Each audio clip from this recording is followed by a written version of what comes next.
Naked Frank Theatre. I'm Claire. I'm Carly. We specialise in arts engagement, but also mental health. So we work in a lot of forensic facilities. And the last process we've done is The Trap, which was based on rap, spoken word, verse, with 4 actors touring mental health facilities, mainly kind of Victorian and steampunk based in theme, written by Carly.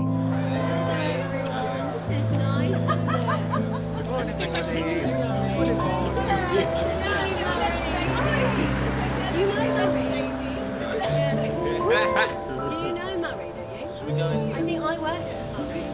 Yeah, he's actually really good.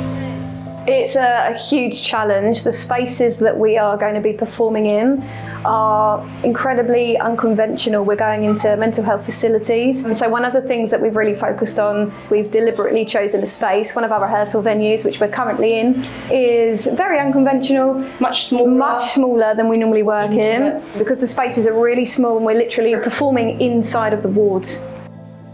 The dynamics and the movements within the scene, we're already kind of playing around with balancing the space and how we touch and interact with each other. And I think it's going to be really beautiful to see how that works in a smaller space. And I think the movement and the storytelling combined is going to look really nice.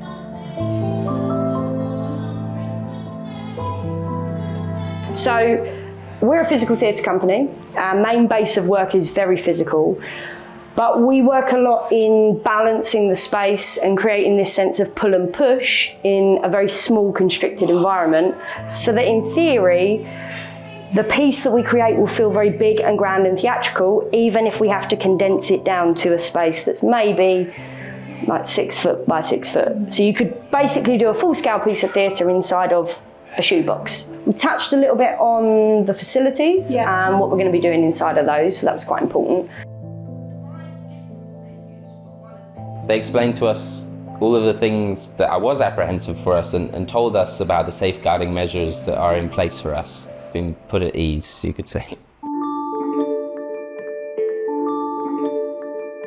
I like the bit where in the rehearsal process it suddenly starts to come together. Kind of midway through the script, when we're at that place and you can start to feel the first turning point into the second turning point and you feel the story actually flowing somewhere.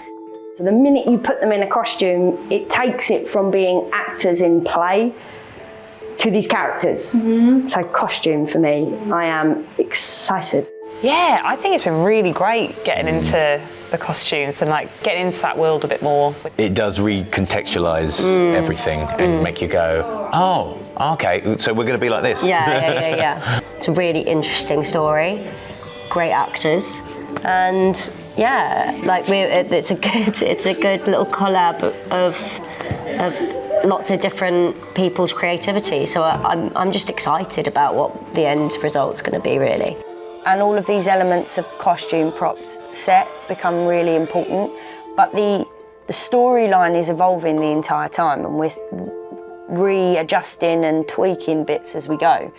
Tempo of rehearsals as well as the piece has quite drastically changed. I now owe you forever. So since last week, the tempo for Act 2 has changed and it's slowed down a bit, and I think that helps us as performers because we're able to focus more on the storytelling rather than keeping up with the tempo. In the storytelling, we realised that because we're doing rap, the rhythm of the beat was way too fast for the audience to even register what's happening. So yeah, we just brought the tempo down completely, just to gain clarity in the text. I see the end of rehearsals coming up as well. All of a sudden, I'm counting how many days we have left until the performance, which is scary.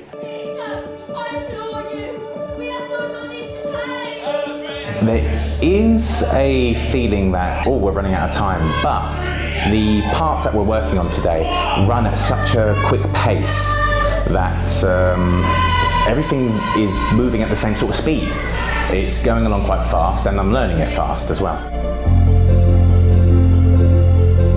A really lovely experience to be so immersed in a project, especially with people you get on so well with.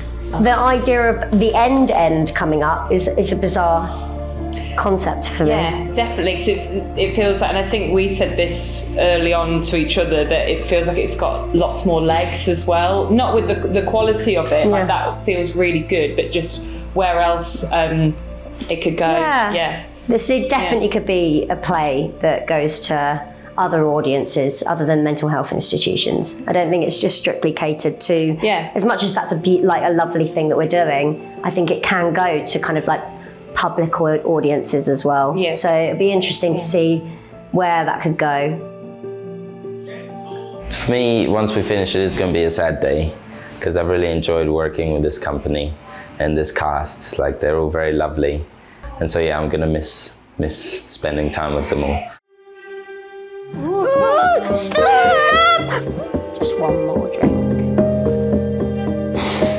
Oh, I have too many questions about my head that I can even consider going back to bed.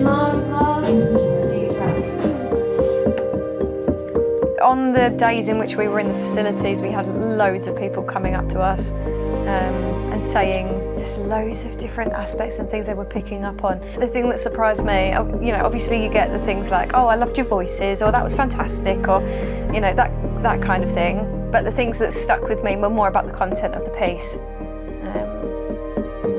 Yeah, like I really related to that as a person. Thank you for showing me that. I've been through that. I now feel this way about it, and it's changed me as a person. I've now realised that I have more prospects after this. I can now go and work somewhere. I didn't think I could go on and do that. Like those kind of comments and feedback, I think hope. Yeah. That's what I think it's offered people. Made people hopeful that they can have a future outside of a mental health hospital. And I think it made people hopeful that, because it was at Christmas, that family and connection and togetherness are also a possibility as well.